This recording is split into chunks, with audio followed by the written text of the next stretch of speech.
Oral health का और heart का क्या इम्पैक्ट है, इफ देयर इज एनी? जिनको गम डिजीजेज हैं उनको 2 से 3 गुना ज़्यादा रिस्क है हार्ट से रिलेटेड कोई भी प्रॉब्लम्स की। माउथ वॉश को लेके आपका क्या व्यू है? क्या यूज करना चाहिए कि नहीं करना चाहिए? कि जो रेगुलर माउथ वॉश यूज़ करते हैं उनमें हाई ब्लड प्रेशर देखा गया एंड उनका यूज़ स्टॉप करके with in a day there has been a drop in the blood pressure. Oh my god. Brushing का नॉर्मल बेसिक कॉन्सेप्ट क्या है, कैसे करना है, वो एक बार बताएं। 90% लोगों की दांतों की problem it is not because of not brushing, it is because of bad Wrong. Technique. दोस्तों, आज की हमारी गेस्ट हैं डॉक्टर दिव्या शर्मा। 16 साल से डेंटिस्ट्री की प्रैक्टिस कर रही हैं गुड़गांव में। मैं पर्सनली इनको विजिट कर रहा हूं पिछले 1.5 साल से, और एमडीएस हैं बाय क्वालिफिकेशन। बहुत सारे बड़े हॉस्पिटल्स हैं जैसे अपोलो है, मैक्स है, कोलंबिया एशिया है, इन सब में अपनी प्रैक्टिस कर चुकी हैं। अभी प्राइवेट प्रैक्टिस कर रही हैं पिछले 8 साल से। और इस पॉडकास्ट का ना इंटेंशन केवल यही है कि हम आपको इतनी सारी बातें ओरल हेल्थ के बारे में बताएं जो शायद आपको नहीं पता हो। फॉर एग्जाम्पल, क्या आपको मालूम है कि ओरल हेल्थ आपकी हार्ट अटैक से रिलेटेड हो सकती है, बीपी से रिलेटेड हो सकती है, गट हेल्थ ओरल हेल्थ का क्या रिलेशन है? ये सारे टॉपिक्स हम इस पॉडकास्ट में डिस्कस करने वाले हैं। साथ ही में बहुत ही बेसिक बेसिक चीज़ें जो हम लोग इग्नोर कर रहे हैं, जैसे ब्रशिंग कैसे करना है, माउथ वॉश यूज़ करना चाहिए कि नहीं करना चाहिए, फ्लॉसिंग यूज़ करना चाहिए कि नहीं करना चाहिए, कितनी बार ब्रश करना चाहिए, कैसे ब्रश करना चाहिए। ये सारे जो बेसिक टॉपिक्स हैं ना, ये आपको आज इस पॉडकास्ट में सीखने मिलेंगे। कोई पेड प्रमोशन नहीं है, किसी भी तरह की यहाँ पर स्पॉन्सरशिप नहीं है। केवल इंटेंशन ये है कि हम आपको honest, scientific based, research based content आपके साथ प्रेजेंट करें। 95% लोगों ने इस चैनल को सब्सक्राइब नहीं करा है। अगर आप चैनल पे नए हैं तो सब्सक्राइब पे क्लिक करें और अपना सपोर्ट दिखाएं। ऐसा कंटेंट शायद आपको कहीं और देखने मिलेगा नहीं। इस पॉडकास्ट को अपने फ्रेंड्स, फैमिली के साथ जरूर शेयर कीजिए। Enjoy this episode.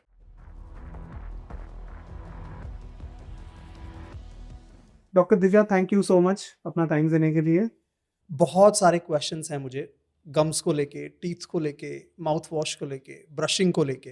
लेकिन सबसे पहले मैं ये समझना चाहूँगा आपसे कि ओरल हेल्थ कितनी इंपॉर्टेंट है और हमारी ओवरऑल हेल्थ जो है, चाहे वो हमारी ब्रेन हेल्थ है, हार्ट है, इन सब से कैसे कनेक्टेड है, वो मुझे बहुत ज़्यादा क्यूरियोसिटी है।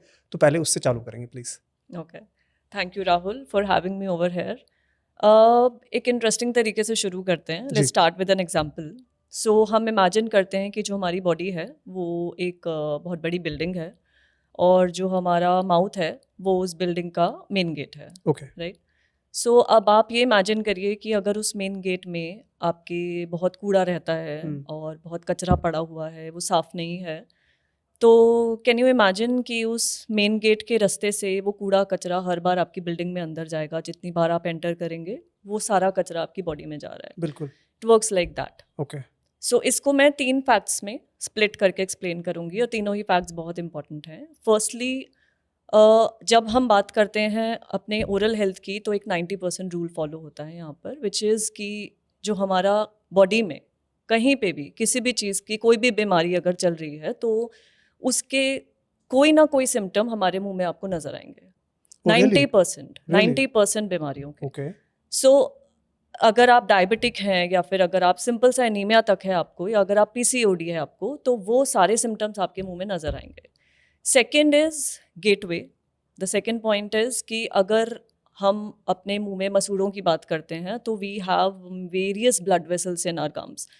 इतने सारी ब्लड वेसल्स हैं और उसके थ्रू एक पोर्टल ऑफ एंट्री बन जाती है। जी जी। और कोई भी बैक्टीरिया अगर उससे हमारे ब्लड के थ्रू एंटर कर रहा है तो वो सीधा एक हाईवे मिल गया अब उसको, खुला हाईवे, जिस पे वो कहीं पे भी जाके ट्रैवल कर सकता है। वो बैक्टीरिया आपके हार्ट में, आपकी किडनी, आपका brain, there is no end for that bacteria. तो ट्रैवल हो सकता है माउथ से और पूरी बॉडी में कहीं बिल्कुल भी। बिल्कुल, ये मैं आपको आगे इस पॉडकास्ट में फैक्ट्स और सारी स्टडीज के साथ बताऊंगी। जी जी जी। एंड थर्ड पॉइंट है यहाँ पे इन्फ्लेमेशन, जो कि आज हमारे पॉडकास्ट का विलन होगा। और जो भी इन्फ्लेमेशन हमारे मुंह में है जी। गम्स की वजह से, that inflammation causes damage to the arteries heart को डैमेज करेगा। एंड जो हमारे मुंह से बैक्टीरिया है वो ट्रैवल करके आपकी आर्टरीज में घुसेंगे और आर्टरीज में वो ब्लॉकेज करेंगे, जो कि आगे जाके कारण बनेगा आपका स्ट्रोक, आपकी हार्ट अटैक एंड इनफैक्ट आपके जो एंडोकार्डियल प्रॉब्लम्स होती हैं उसका। So basically what I am trying to say is कि क्योंकि आपका मुंह आपकी बॉडी का एक एंट्री पॉइंट है, अगर आप वहाँ पर उस पर ध्यान नहीं दे रहे हैं तो आप सारी की सारी बॉडी में कोई ना कोई प्रॉब्लम होना एक्सपेक्ट कर सकते हैं, no matter how nicely you taking care of your body, no matter आप अपना exercise, no smoking, diet routine कितना भी अच्छा रखें, पर अगर कचरा बार बार अंदर घुस रहा है तो वो कुछ ना कुछ तो करेगा। ओके, ये जो आपने हार्ट का बताया, हम्म। मैंने पहली बार सुना है कि ओरल जो हेल्थ है या अगर अच्छे से मेंटेन नहीं है तो वो हार्ट पे इम्पैक्ट होता है। तो मुझे और जब मैं इस पॉडकास्ट पे आया उससे पहले भी मैं स्टडी कर रहा था कि ओरल हेल्थ का और हार्ट का क्या इम्पैक्ट है, इफ़ देयर इज़ एनी। तो पहले मुझे आप थोड़ा ये समझाइए कि क्या हार्ट से रिलेटेड है, क्योंकि हमने कभी भी सुना नहीं, मतलब जैसे हमारे मतलब पेरेंट्स हैं, ग्रैंड पेरेंट्स हैं, उन्होंने कभी बताया नहीं, किसी ने भी नहीं बताया, मेरे को तो आज तक नहीं पता कि हार्ट से भी कोई कनेक्शन है। तो क्या हार्ट से कनेक्शन है, और है तो किस तरह का कनेक्शन है? ओके, सो एक्चुअली ये पूरा area of research last 10 years में इसमें बहुत रिसर्च चल रही है तेज़ी से। जी। एंड 2019 में एक लैंडमार्क स्टडी करी थी अमेरिकन हार्ट एसोसिएशन में, जिसमें उन्होंने कहा था कि मैक्सिमम लोग जिनको गम डिजीजेज हैं उनका कोई ना कोई कार्डियोवैस्कुलर एनालिसिस, मैनेजमेंट या फिर आपका वो होना चाहिए। बिकॉज मैं आपको सिंपल से इसको तरीके में एक्सप्लेन करती हूँ कि आपका सपोज आपका सिंपल सा एक सिम्टम आया, आपका ब्लीडिंग गम्स हो रहा है। ओके। तो ब्लीडिंग गम्स मतलब आपका खून, आपका जो भी आपका बैक्टीरिया है वो उस खून के थ्रू आपकी बॉडी में एंटर कर रहा है, राइट। और जैसे अभी मैं बता रही थी आपको कि वो आर्टरीज में कहीं पे भी जाके वो सेटल हो सकता है, उसके पास पूरा हाईवे है, वो कहीं भी कॉलोनाइज हो सकता है, कहीं पे भी जाके वो सेटल होके ग्रो कर सकता है। तो ये देखा गया है कि हार्वर्ड की एक बहुत फेमस स्टडी है जिसमें दे सेड कि जिनको गम डिजीजेज हैं उनको 2 से 3 गुना ज़्यादा रिस्क है of heart problems, Oh my heart God, okay. Attack, heart stroke या हार्ट से रिलेटेड कोई भी प्रॉब्लम्स के। सो this is a very new topic and शायद इसलिए आपने नहीं सुना हुआ, एंड मैक्सिमम लोगों ने भी आई एम श्योर नहीं सुना होगा। But I want to tell कि there are so many studies in last 6-7 years जो कि बैक करती हैं इस रिसर्च को। Okay okay. सो क्या हम गम डिजीज़ को सॉल्व करके, जैसे आपने अभी बताया कि अगर गम्स में ब्लीडिंग हो रहा है तो अगर हम उसको रोक लें तो हार्ट की जो रिस्क है वो कम हो सकती है? सी यहाँ पे आई वुड से कि कोरिलेशन और कॉजेशन में डिफरेंस है। ओके। हम यहाँ पे कोरिलेशन लिंक कर रहे हैं, बट ये नहीं मैं कह रही कि ये कॉज है directly. right, this will aggravate अगर आपको कोई ऑलरेडी एग्जिस्टिंग हार्ट की प्रॉब्लम है तो। एंड अभी recently if I tell you, जो यूरोपियन सोसाइटी ऑफ कार्डियोलॉजी है उन्होंने ये मैंडेटरी करा है कि गम डिजीज़ के पेशेंट्स को कार्डियोवैस्कुलर रिस्क मैनेजमेंट करना ही पड़ेगा। और यू वोंट बिलीव कि जो हार्ट सर्जरी के पेशेंट्स हैं वहाँ पर there is a strict protocol कि they have to undergo gum treatment before they undergo any heart surgery. Oh really? Yes, because India में this is still not a protocol, but वहाँ पे they know how important this correlation is. So this is a fact that is still happening there. यहाँ पे we have not reach that stage yet. Okay okay. Diabetes का भी आपने शुरू में बोला था एक बार कि कुछ रिलेशन है शायद। तो क्या ओरल हेल्थ और डायबिटीज़ का रिलेशन है कि गम डिजीज़ है तो डायबिटीज़ आपका एग्रेवेट हो जाएगा, या अगर किसी को डायबिटीज़ है तो गम डिजीज़ होने के, फ्लेयर अप होने के चांसेस होते हैं? टू वे है स्ट्रीट, या फिर इसका कोई रिलेशन नहीं है? क्या ओके, इसमें आई विल एक्सप्लेन। मैं बहुत इजी सिंपल वे में आपको बताती हूँ। किसी भी लेमैन को पता है कि डायबिटीज़ में क्या हो रहा है। जी। डायबिटीज़ में हमारा ब्लड शुगर लेवल हाई है, सबको पता है। जी। नाउ क्योंकि ब्लड में शुगर का लेवल हाई है, वो शुगर लेवल आपके सलाइवा में भी हाई है, बॉडी के सिक्रीशंस में भी वो शुगर लेवल हाई होगा। तो क्योंकि अब आपके शुगर का लेवल आपके सलाइवा में भी हाई है, ऑलरेडी आपके मुंह में एक एसिडिक एनवायरनमेंट रहेगा।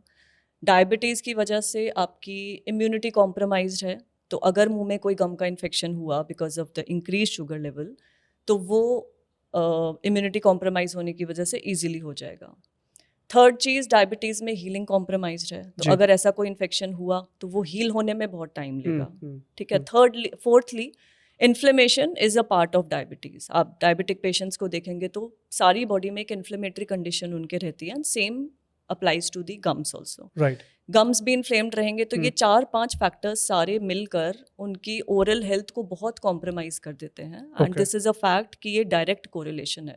Now coming to the two way street वाला जो क्वेश्चन आपने पूछा कि जिन लोगों के गम प्रॉब्लम्स ज़्यादा हैं, स्पेशली मैं डायबिटिक पेशेंट्स की बात कर रही हूँ, तो बिकॉज ऑफ दैट इन्फ्लेमेशन उनके जो इंसुलिन रेजिस्टेंस है that increases because that inflammation is there inside the whole body. So Right. उनका इंसुलिन रेजिस्टेंस इंक्रीज हो जाता है. मतलब अगर एक डायबिटिक पेशेंट वही दवाई ले रहा है तो 6 गुना तक उसकी वो डायबिटीज़ की दवाई काम नहीं करेगी उसके ब्लड शुगर लेवल्स को रिड्यूस करने में. अगर उसको गम डिजीज हो गई तो एग्जैक्टली. तो मतलब डायबिटिक जो पेशेंट है उसको और भी ज़्यादा ज़रूरत है कि वो अपनी ओरल हेल्थ को ध्यान में रखे बजाय कि एक नॉर्मल इंसान जिसको डायबिटीज़ नहीं है. आप ये कहना चाह रहे हैं? बिल्कुल बिल्कुल. एंड हम रोज़ में पेशेंट्स देखते हैं जिनका कोई अंडरलाइंग ब्लीडिंग गम का कॉज नहीं होता है एंड वी सी कि otherwise oral hygiene they are trying their best maintain करके रख रहे होते हैं बट स्टिल उनको ब्लीडिंग गम्स पंजी गम्स या फिर कोई ना कोई गम की प्रॉब्लम हो रही होती है. And then we tell them कि आप अपना एक बार HbA1c चेक कराइए. तो यू वोंट बिलीव कि मैक्सिमम केसेस में कुछ ना कुछ निकलता है either something related to heart और डायबिटीज़ या फिर कोई और सिस्टमिक प्रॉब्लम उनको ज़रूर चल रही होती है. So what I am trying to say here is कि जो डेंटिस्ट्स हैं वो एक ऐसी पोजीशन में है जहाँ पर वो एक अलार्म को पहले ही डिटेक्ट कर पहले सकते हैं. डिटेक्ट कर सकते हैं जहाँ पे वो ये डायग्नोज कर सकते हैं कि okay something is not right. ये सिर्फ एक ऐसी प्रॉब्लम नहीं है जो आपके मुंह से रिलेटेड है. ये प्रॉब्लम कुछ और है एंड मुंह में सिर्फ उसका सिम्टम नजर आ रहा है. Right right. That is what it वो इज. दिख रही है आपको मुंह में. एग्जैक्टली. बिकॉज लोगों को ऐसा लगता है कि डेंटिस्ट का काम है सिर्फ दांतों को चेक करना. इंडिया में एक ऐसी धारणा है कि डेंटिस्ट मतलब दांत और जब दर्द होगा दांत में तब जाएंगे डेंटिस्ट के पास. जैसे बुखार होता है तो फिजिशियन के पास जाते हैं. But I want to tell you कि ऐसा नहीं है. आप एक 6 मंथ्स का चेकअप अगर रेगुलर रखते हैं तो इतनी सारी अनडायग्नोज्ड अदर प्रॉब्लम्स हैं जो कि एक ओरल हेल्थ के चेकअप सिर्फ एक ओरल हेल्थ के चेकअप से हम डायग्नोज कर सकते हैं. वाह वाह. तो मतलब मिनिमम 6 मंथ्स में एक बार चेकअप. क्योंकि देखो मैं जब यूके में था ना हमें ये गाइडलाइन दी हुई थी NHS ने कि एवरी 6 मंथ्स नो मैटर आपके टीथ गम्स हेल्दी हैं या नहीं है 6 मंथ्स मिनिमम चेकअप है. यहाँ पे मुझे नहीं पता कि आपके पास तो पेशेंट्स आते होंगे. क्या लोग 6 मंथ्स रेगुलरली चेकअप के लिए आते हैं? आपके पास हैं ऐसे लोग? गुड़गांव में still there are some people who are now conscious about their oral health but that percentage बहुत कम है. बहुत ही कम. मैं बोलूँगी कि अगर लास्ट 16 साल की प्रैक्टिस में मैं अगर आपको बताऊँ तो मुश्किल से 5 से 10% लोग ऐसे होंगे जो रेगुलर हमें बोल देते हैं कि आप 6 मंथ्स का फॉलोअप हमारा डाल दो, हम will come and do it. ठीक है. मैं अपने ना व्यूअर्स को कुछ बोलना चाहूँगा. डॉक्टर दिव्या के पास मैं जा रहा हूँ पिछले 1-1.5 साल से, जब से मैं गुड़गांव में आया हूँ. और आई थिंक डॉक्टर दिव्या मैं हर 3 या 4 महीने में आपके पास लिटरली आ ही रहा हूँ. मैं रेगुलरली आता हूँ. और मुझे जो ओरल हेल्थ मेंटेन करके फ़ायदे हुए हैं literally I can not explain it. तो मैं लोगों को ये बोलूँगा कि जो भी आपके डेंटिस्ट हैं जाओ उनके पास और रेगुलर चेकअप जो 6 मंथ्स की है वो ज़रूरी है. है ना. तीसरा मैं एक स्टडी कर रहा था इस पॉडकास्ट पे आने से पहले कि ओरल हेल्थ का ब्रेन से अल्जाइमर्स जो डिजीज होती है जिसके बारे में हम बहुत सुनते हैं कि भूलने की जो बीमारी है डिमेंशिया है, ये इनका भी कोई कनेक्शन है कि ये सारा मतलब अफवाहें हैं, मिथ है, क्या है connection? So I will tell you. 2019 में एक ग्राउंड ब्रेकिंग स्टडी हुई. साइंस एडवांस जर्नल एक होता है जो कि बहुत अच्छी स्टडीज़ पब्लिश करते हैं. एंड उन्होंने क्या ढूंढा कि अल्जाइमर्स के जो पेशेंट्स थे उनके ब्रेन में वो बैक्टीरिया मिले. हमारा एक बैक्टीरिया होता है जिसका नाम होता है पोरफायरोमोनास जिंजिवालिस. वो बैक्टीरिया उन पेशेंट्स के ब्रेन में मिले जो कि अदरवाइज आपके मुंह में आपकी गम डिजीजेस में पाया जाता है. Right. And it was a ground breaking study because ऐसा पहले सोचा जाता था कि कोई भी बैक्टीरिया ब्लड ब्रेन बैरियर इतनी आसानी से क्रॉस नहीं कर सकता. बट आफ्टर दैट स्टडी इस पे इतनी फंडिंग हुई और इतनी रिसर्चेस इसके बाद स्टार्ट हुई. That was in 2019, almost close to 8 years back. And अभी तक this is a very hot topic of research these days. And you won't believe कि उन पेशेंट्स के जो अमाइलॉइड प्लाक्स थे उनमें ये बैक्टीरिया मिला, वो जो कि हॉलमार्क होता है अल्जाइमर्स के पेशेंट्स में. So this was a very new thing for the scientists also. And मैं ये नहीं कह रही कि दिस इज डायरेक्टली आपको अगर गम डिजीज है तो आपको अल्जाइमर्स हो जाएगा, ऐसा हो नहीं जाएगा. है, बिल्कुल नहीं है ऐसा. बट एक बहुत बड़ा रिस्क फैक्टर है यहाँ पर एंड बहुत बड़ा चांस है यहाँ पर because science and evidence is directly pointing towards that. Okay okay. और मैंने एक ना गट हेल्थ पे पॉडकास्ट किया था. प्रशांत हैं उनके साथ. उन्होंने मुझे पूरा गट हेल्थ का कॉन्सेप्ट समझाया था और उन्होंने बोला कि आपका गट ना एक्चुअली माउथ से शुरू होता है राइट और आपकी एनस तक जाता है, मतलब ऐसा नहीं है कि केवल स्टोमक जो है उसको ही गट बोलते हो आप। तो क्या जो हमारे मुंह में बैक्टीरियाज हैं, चाहे हेल्दी हैं चाहे नॉट हेल्दी हैं, क्या वो गट तक भी जाते हैं और गट के बैक्टीरिया भी क्या हमारे यहाँ पे मतलब मुंह में आते हैं, क्या वो ट्रैवल इजीली कर पाते हैं? Two way again, is it two way और वन वे, और या फिर ऐसा नहीं है? ओके इसको भी मैं एक इंटरेस्टिंग तरीके से बताती हूँ। एक नॉर्मल इंसान डेली में कम से कम 1.5 लीटर सलाइवा अपना स्वालो कर रहा होता ओ है। रियली? यस 1.5 लीटर यस इतना बनता है हमारे ओ मुंह में? Yes and for some people इतना तो लोग पानी भी नहीं पी रहे होते हैं एग्जैक्टली, जितना 1.5 वो। लीटर बहुत ज्यादा है। यस सो आप इमेजिन करिए कि वो सलाइवा जिसमें आपके मुंह के गुड और बैड सब बैक्टीरिया हैं, वो 1.5 लीटर सलाइवा आप रोज में स्वालो कर रहे हैं, तो वो सारे बैड बैक्टीरिया भी आपके मुंह से आपके स्टमक में जा रहे हैं। जी जी जी। स्टमक में तो बहुत सारे इनमें से सर्वाइव कर जाएंगे क्योंकि स्टमक हमारा एसिडिक होता है, बट बहुत सारे उससे पैसेज के थ्रू निकल कर हमारे इंटेस्टाइन्स में भी पहुंच जाते हैं। And there are so many studies which point towards inflammatory bowel syndrome जो हमारा होता है, इन्फ्लेमेटरी कंडीशंस जो हमारी गट से रिलेटेड हैं, वो सारी की सारी because of these mouth bacteria. एक बैक्टीरिया है क्लैब्सिला, एक बहुत ही फेमस स्टडी हुई थी जिसमें पाया गया कि जो ओरल क्लैब्सिला बैक्टीरिया था वो हमारे इंटेस्टाइन्स में मिला था, and which was very new thing for people at that time. Again I am repeating this कि ये बहुत सारी न्यू रिसर्च है, हाँ मतलब आपने लास्ट 2019 में 10 रेफर करा साल है। की हाँ, ये ओके। रिसर्च है। जी जी। और जो टू वे स्ट्रीट वाली चीज़ आपने बोली, तो होता क्या है कि इन्फ्लेमेटरी कंडीशन अगर हमारे मुंह की किसी भी रीज़न से बढ़ रही है, स्पेशली गम डिजीजेज में हमारी इन्फ्लेमेटरी कंडीशन बढ़ रही है, तो वो इन्फ्लेमेशन हमारी बॉडी में इन जनरल इंक्रीज करती है। आपके इन्फ्लेमेटरी मार्कर्स बढ़ते हैं, जी। लाइक जैसे CRP हो गया, that those markers are increasing, and वो आपके स्टमक और आपके इंटेस्टाइन्स में इन जनरल इन्फ्लेमेशन कर रहे हैं। तो आपकी पुअर ओरल हेल्थ की वजह से आपकी पुअर गट हेल्थ हुई, आपका कहीं ना कहीं डाइजेशन कॉम्प्रोमाइज हुआ, and serotonin, if you know the good hormone, वो 90% हमारे गट में ही प्रोड्यूस होता है, वो सेरोटोनिन हार्मोन का प्रोडक्शन भी उससे कॉम्प्रोमाइज होगा।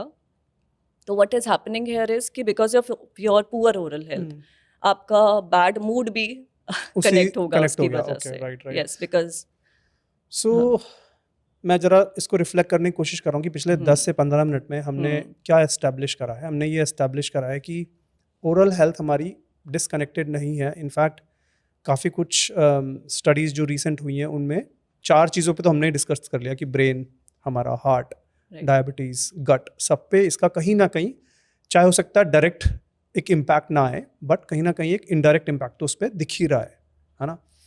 तो मैं फिर आपसे ये पूछना चाहूँगा डॉक्टर दिव्या कि हम लोग हमारे हिसाब से ओरल हेल्थ का ध्यान रखते हैं, ब्रश करते हैं, कुछ लोग माउथ वॉश करते हैं, कुछ लोग फ्लॉसिंग करते हैं, ठीक है। तो क्या करना चाहिए, कैसे करना चाहिए? मैं एक एक को ब्रेक डाउन करूंगा जिससे मुझे ना एक साइंटिफिकली एक डॉक्टर मुझे बता रहे हैं, आपको कितना एक्सपीरियंस हो गया इस चीज़ में, तो मैं आपसे समझना चाहता हूँ। पहले माउथ वॉश से चालू करता हूँ क्योंकि माउथ वॉश मुझे नहीं पता कि इफ़ेक्टिव है कि नहीं। मैंने बहुत सारे चेंज भी करे हैं अपनी लाइफ में, और कभी लोग पार्टीज़ में जाते हैं तो उससे पहले करके जाते हैं, या बहुत लोग नाइट में सोने से पहले कर लेते हैं कि पूरी रात के लिए ना बैक्टीरिया नहीं रहेगा। माउथ वॉश को लेके आपका क्या व्यू है? पहला क्वेश्चन तो ये कि क्या यूज़ करना चाहिए कि नहीं करना चाहिए? ओके सो अभी आपने मुझसे बहुत सारे क्वेश्चंस पूछ लिए। जी। Let me ask you one question. Okay, sure. What if I tell you कि आप रोज में एक एंटीबायोटिक खा लिया करो, आपको कभी कोई इन्फेक्शन होगा ही नहीं। How stupid am I sounding here? very I mean I shouldn't be saying that to my guest, but definitely antibiotics के लिए तो मेरा बिग नो है। मैं Exactly. नॉर्मल फ्लू में भी बोलता हूँ कि मैं तो भाई नहीं लूंगा, जब तक मैं 1-2 दिन 3 दिन पूरी तरह से मेरी हालत खराब नहीं हो जाएगी, नहीं लूंगा। तो 1 डे का तो पॉसिबल ही नहीं है। बट आपने क्यों पूछा ये, मतलब ये ऐसा? Exactly so my point is कि आपको इसलिए पता है क्योंकि अवेयर हो आप जी, इस बारे जी। में। आपको ये पता है कि एंटीबायोटिक खाना, जैसे आपके उस पॉडकास्ट में डॉक्टर प्रशांत ने बोला था कि इट्स लाइक एटम बॉम्ब गिरा रहे हो आप हिरोशिमा नागासाकी पे। तो जस्ट लाइक दैट जो हमारा मुंह है, हमारा गट जो है हमारे मुंह से स्टार्ट हो जाता है जी। तो हमारे मुंह में भी उसी तरह से गुड और बैड दोनों बैक्टीरिया हैं, राइट। और जब भी हम रोज सुबह माउथ वॉश कर रहे हैं, हम एवरी मॉर्निंग हम उन गुड बैक्टीरिया को किल कर रहे हैं जो कि हमारी इम्यूनिटी को बेटर करते हैं, जो कि हमारे को चाहिए होते हैं। यू वोंट बिलीव कि जो हमारे मुंह के बैक्टीरिया हैं, स्पेशली जो टंग में रिसाइड करते हैं, there are a group of good bacteria जो कि आपका ब्लड प्रेशर रेगुलेट कर रहे होते हैं. You will be surprise to know जो आपके ग्रीन लीफी वेजिटेबल्स में, बीटरूट में नाइट्रेट्स होते हैं, वो उसको ब्रेक डाउन करके नाइट्राइट बनाता है. और जो नाइट्रस ऑक्साइड बनता है फाइनली प्रोडक्ट, वो डायरेक्टली आपके ब्लड प्रेशर को लोअर करता है. Okay. So there are so many studies जो बताती हैं कि जो रेगुलर माउथ वॉश यूज़ करते हैं उनमें हाई ब्लड प्रेशर देखा गया है. एंड उनका यूज स्टॉप करके with in a day there has been a drop in the blood pressure. Oh my God. Yes, this is true. And mouthwash use करना is like आप पूरे के पूरे माउथ का ना इकोसिस्टम बिगाड़ रहे हैं. जब आप एंटीबायोटिक लेते हैं तो आप उसके साथ प्रोबायोटिक्स ले रहे होते हैं, आप कोई ना कोई विटामिन B12 या कुछ ऐसा ले रहे होते हैं ताकि आपका गट बैक्टीरिया डिस्टर्ब नहीं हो. बट मुंह बेचारे के साथ हम पता नहीं इतना सौतेला व्यवहार क्यों करते हैं. Right. And I don't no why and how this is allowed even कि जो माउथ वॉश वाली कंपनीज हैं ओपनली वो ऐसा एडवर्टिजमेंट कैसे कर सकती हैं कि दे आर क्लेमिंग कि 99.999% बैक्टीरिया हम किल कर रहे हैं. क्यों करना है हमको kill? We need those good bacteria. So this is I think something जिसके बारे में अवेयरनेस होनी चाहिए. And very sad to say, it is very unfortunate कि इतने सारे डेंटिस्ट भी रिकमेंड कर रहे हैं mouth wash. I don't know if they are ignorant और what it is, but it is sad state of affairs. I mean mouth wash is a big no. मैं ये नहीं कह रही कि यूज़ ही नहीं करना है. अगर वो एडवाइस किया जाता है तो कुछ कंडीशंस में एडवाइस किया जाता है. जैसे कोई गम सर्जरी हुई है आपकी, आपने सपोज इम्प्लांट सर्जरी करवाई है जहाँ डायरेक्टली हम बोन के साथ डील कर रहे हैं, या फिर आपने कोई आपका इम्पैक्टेड टूथ रिमूव हुआ है, कोई एक्सट्रैक्शन या कोई ऐसी सर्जरी हुई है जहाँ पे we need that kind of antiseptic environment in your mouth. Right. और जो ये लोग बोलते हैं कि अल्कोहल बेस्ड माउथ वॉश और नॉन अल्कोहल बेस्ड, ये सब भी फिर मतलब उसी क्या, मतलब आप तो बोल रहे हो कि माउथ वॉश का यूज नहीं होना चाहिए. हाँ, रेगुलर यूज. एग्जैक्टली. रेगुलर में it is a medicine. It should not be an over the counter drug. आपको तभी मिलना चाहिए जब आपका प्रिस्क्रिप्शन है उसके पास. एंड अल्कोहल फ्री और अल्कोहल वाले में ये है कि अल्कोहल बेस्ड पहले वही यूज़ होते थे बिकॉज पहले दूसरा ऑप्शन था ही नहीं, एंड वो ड्राइनेस करते हैं माउथ का. बट आजकल अल्कोहल फ्री वाला ज़्यादा यूज़ होता है and it is a better compare to the alcohol वाला. ओके. ठीक है, ये मुझे बहुत अच्छी क्लैरिटी मिली है माउथ वॉश को लेकर कि नहीं करना चाहिए. तो फिर मुझे बताएं जो बैड बैक्टीरियाज हैं, जो माउथ वॉश जिसके लिए मार्केटिंग हो रही है कि आप के लिए अच्छा रहेगा, उसको फिर हम कैसे, ऑल्टरनेटिव क्या है फिर माउथ वॉश का? आप ब्रशिंग करिए, आप फ्लॉसिंग करिए. Okay, मतलब नॉर्मल हाइजीन अपनी मेंटेन करें. उसकी जगह आप सॉल्ट वाटर रिंस कर सकते हैं. If you are asking me some kind of rinse, तो सॉल्ट वाटर रिंस रेगुलर में it's a very good replacement of mouth wash. And maximum patients को जो हमारे यहाँ पे कोई भी छोटा मोटा ट्रीटमेंट करा के जाते हैं, बीट स्केलिंग और maybe a small filling also, we always advise कि सॉल्ट वाटर रिंस आप करो. बिकॉज सॉल्ट नेचुरली उसकी एक टेंडेंसी होती है टू कीप द गम्स, उनकी इन्फ्लेमेशन डाउन करने के लिए कंट्रोल करता है. So that is a very good replacement of mouth wash. And salt में व्हाइट सॉल्ट इज फाइन या इसमें भी कुछ? You can use any salt, rock salt, white salt, any salt, but salt की क्वांटिटी उसमें इतनी हो कि आपको नमकीन टेस्ट आए, आपको नमकीन टेस्ट फील होना चाहिए. And another point here is कि अब जब भी आप सॉल्ट वाटर रिंस कर रहे हो तो एटलीस्ट उस पानी को आपको अपने मुंह में आधा से 1 मिनट रखना होगा, अच्छे से रिंस करके. You have to spit, only then it is effective. Okay. So मतलब माउथ वॉश को रिप्लेस कर दें हम सॉल्ट वाटर से, 30 सेकेंड्स टू 1 मिनट करें तो ये एक अच्छी हमारा अभी ट्रांजिशन हैबिट हो जाएगा. यस. ठीक है. आपने ब्रशिंग की अभी बात करी कि अच्छे से ब्रश करें. ब्रशिंग पे ना मेरे बहुत सारे क्वेश्चंस हैं, क्योंकि मुझे लगता है कि बहुत लोग को मैंने देखा है इंडिया में ना ऐसे ब्रश पकड़ते हैं और मूवीज में भी दिखाते हैं. इनफैक्ट कई मूवीज में देखा मैंने ऐसे से ब्रश करते हुए. तो कैसे ब्रश करना चाहिए वो बताएं मुझे प्लीज़. मैनुअल इलेक्ट्रिक ब्रश, मैंने इलेक्ट्रिक ब्रश बहुत यूज़ करा यूके में, और वहाँ पे डेंटिस्ट का ये व्यू था कि शायद ये बेटर क्लीनिंग करता है, बट फिर उसमें ना कॉस्टली चीज़ें होती हैं बहुत सारी, तो मुझे वो समझना है. तो पहले ब्रशिंग का नॉर्मल बेसिक कॉन्सेप्ट क्या है, कैसे करना है, वो एक बार बताएं प्लीज़. ठीक है, इसको बहुत ईजी से स्टार्ट करते हैं. सो आप ब्रश को अगर ऐसे पकड़ें जैसे आपने एक अंडा पकड़ा हुआ है जी. आप अंडे को कितने ध्यान से, ज़्यादा प्रेशर से नहीं पकड़ते हैं, Delicate. आपने बहुत जेंटली उस पर फोर्स लगाया होता है. जितना फोर्स आप उस अंडे पे लगा रहे हैं उतना ही फोर्स आप अपने दांतों पे लगाएंगे. आप ज़्यादा फोर्स लगा के ब्रश कर रहे हैं तो आपका दांत ज़्यादा साफ नहीं होगा, बिकॉज हमारे दांत में सबसे जो आउटर मोस्ट लेयर है वो इनामल की लेयर होती है, और अगर वो घिस गई तो वो पूरी तरह रिप्लेनिश कभी भी नहीं होती है. Once gone, gone. Yes, it is the hardest layer, hardest possible layer. वो बोन से भी ज़्यादा हार्ड है स्ट्रक्चर में, पर एक बार वो घिस गई तो it has no tendency to repair itself, and जो उसके नीचे सेकेंड लेयर है डेंटिन की वो शो करने लगती है और वो येलोइश होती है. Okay. दैट इज़ वाई आपने सुना होगा कि जो लोग बहुत हार्ड ब्रश करते हैं उनके दांत साफ होने की जगह येलो होने शुरू हो जाते हैं. So now coming to the technique, आप अपने ब्रश को बहुत जेंटली होल्ड करेंगे, 45 डिग्री का एक एंगल बनाएंगे आपके दांत और आपके मसूड़े की जो जंक्शन है उस पे, Okay. एंड बहुत छोटे सर्कुलर मोशंस में यू स्टार्ट. Right. आइडियली अगर हम अपने मुंह को 4 क्वाड्रेंट्स में डिवाइड करें, राइट और लेफ्ट, अपर एंड लोअर, तो हम किसी भी एक क्वाड्रेंट से स्टार्ट करके वी मूव टूवर्ड्स दी दूसरा क्वाड्रेंट, एंड हर दांत के 3 सर्फेसेस, अगर आप सारे क्वाड्रेंट्स के सारे दांत सर्फेसेस क्लीन कर रहे हैं तो इट टेक्स कम से कम 2 minute to clean the full mouth. And उस एंगल पे सॉफ्ट आप सर्कुलर मोशंस में अगर करेंगे तो इतना टाइम आपको आराम से लगेगा. Patience is the key. जल्दी करना और प्रेशर लगाना is only going to damage your teeth. So that is the worst thing that you can do. And honestly मैं बताऊँ तो मुझे लगता है इंडिया में 90% लोगों की दांतों की प्रॉब्लम गलत ब्रशिंग की वजह से है. It is not because of not brushing. It is because of bad Wrong. technique. Okay. And that is why I think now coming to your next question, manual toothbrushes and electric toothbrushes. मुझे लगता है कि electric toothbrushes famous ही तभी इसीलिए हुए because maximum लोगों को technique तो आती नहीं थी. जी. And उनको ये भी नहीं पता था कि कितना प्रेशर लगता है. तो इलेक्ट्रिक टूथब्रशेस में प्रेशर सेंसर है और टेक्निक में आपको ज़्यादा दिमाग लगाना नहीं है. But honestly I am telling you, अगर आपको टेक्निक सही है, आप टाइम ठीक से दे रहे हो, and if you doing it right and 2 times a day regularly, तो क्लिनिकली मैनुअल और इलेक्ट्रिक टूथब्रश में ज़्यादा कोई रिजल्ट्स में आपको डिफरेंस नहीं मिलेगा. ऑलराइट. मैं इसमें थोड़ी सी इलेक्ट्रिक टूथब्रशेस की हिस्ट्री बताना चाहती हूँ बिकॉज आजकल उसको लेके बहुत सारे मिथ्स हैं.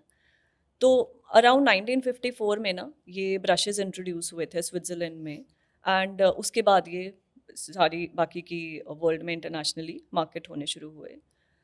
सोच के आपको अजीब लगेगा कि ये इंट्रोड्यूस क्यों किए गए. So there is a history behind it. उस टाइम पे जो हमारे एल्डरली पेशेंट्स थे जिनकी, या फिर ऐसे पेशेंट्स थे जिनकी लिमिटेड हैंड मूवमेंट है फॉर एनी रीज़न, डेक्सटेरिटी बोलते हैं हम उसको, अगर वो लिमिटेड है, स्पेशली एबल्ड एडल्ट्स या बच्चे हैं, या ऐसे एल्डरली पेशेंट्स हैं जो खुद से ब्रश नहीं कर सकते हैं, जिनको एक केयर गिवर चाहिए, वो उनका ब्रश भी करा रहा है, उन्हें नहला भी रहा है, उनके लिए इजी बनाने के लिए डिज़ाइन किए गए थे. राइट. एंड बट फिर क्योंकि ये न्यू चीज़ थी, इस पे स्टडीज़ हुई, and it was found out कि because people don't know the technique, जी. उनको करना नहीं आता है, प्रेशर बहुत लगाते हैं, तो इलेक्ट्रिक टूथब्रश बेटर परफॉर्म करेंगे बिकॉज उसमें आपको दिमाग नहीं लगाना है. It's a no brainer. Right. Right. So but ये कहना, and yes clinical studies definitely कहती हैं कि इलेक्ट्रिकल टूथब्रश बेटर परफॉर्म करता है मैनुअल से, but honestly I am telling you, if you using the technique right, then there is not much difference in the result. Okay. Okay. एक stupid question है यहाँ पे. बिल्कुल. बहुत लोग ना गाँवों में स्पेशली हाथ से करते हैं. उंगली लेके इस पे या तो पाउडर आते हैं बहुत सारे या पेस्ट आते हैं, उसको हाथ से कर लेते हैं. इज दैट गुड और bad? Should you replace it by brush और it's okay to do it using finger? Okay, आपने अपने क्वेश्चन में मुझे खुद ही आंसर दे दिया. यू आस्क्ड मी कि गांव में करते हैं. जी. सो गांव का रहन सहन बहुत अलग है. जी. वहाँ पे आप पैक्ड और प्रोसेस्ड फूड ज़्यादा नहीं देखेंगे. वहाँ वहीं उग रहा है, वहीं खाया जा रहा है. नेचुरल फूड वो ज़्यादा कंज्यूम कर रहे होते हैं. सो उन लोगों के लिए वो चलता है.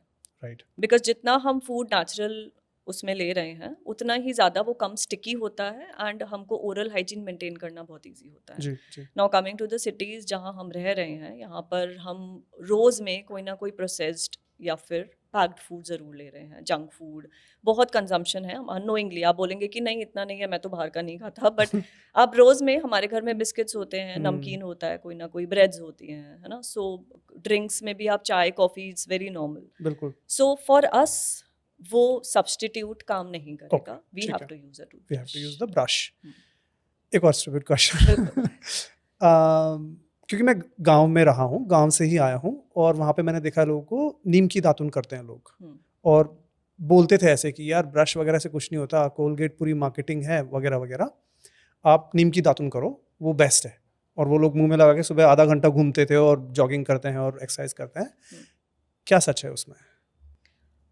अगेन जो पहले वाला पॉइंट था वो यहाँ वैलिड है, but even if you are living in a city, आप दातुन is a good alternative, but आप उसको रिप्लेस नहीं कर सकते Okay. ब्रश से। हम्म। वंस इन अ वाइल अगर आप कर रहे हो तो बहुत अच्छी चीज़ है, जी। बिकॉज नीम के अपने बहुत सारे पॉजिटिव और अच्छे इफेक्ट्स हैं। हम्म।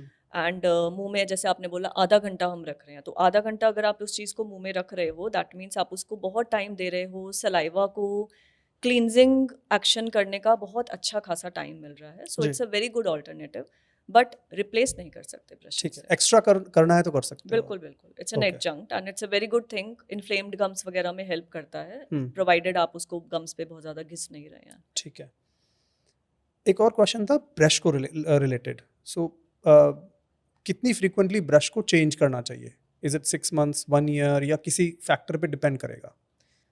सी यूजुअली अगर आप जेंटल ब्रशिंग कर रहे हैं तो 3 to 6 मंथ्स तक आपका ब्रश आराम से चलेगा। उसके बाद उसके जो ब्रिसल्स हैं वो फ्लेयर करने लगेंगे। Once the bristles are flared, उसकी क्लीनिंग एफिशिएंसी अप टू 70% कम हो जाती है। तो उसके बाद आपको ब्रश, अगर आप नहीं चेंज कर रहे हैं तो आप ब्रश कर भी रहे हैं पर वो ढंग से हो क्लीनिंग नहीं एक्शन रहा है। नहीं ओके, होगा। सो 6 मंथ्स में चेंज कर लें? 6 मंथ्स इज एनफ अगर आप जेंटल ब्रशिंग कर रहे हैं। अगर आप हार्ड ब्रश कर रहे हैं और 3 महीने में आपका ब्रश जवाब दे रहा है, then that means you brushing too hard.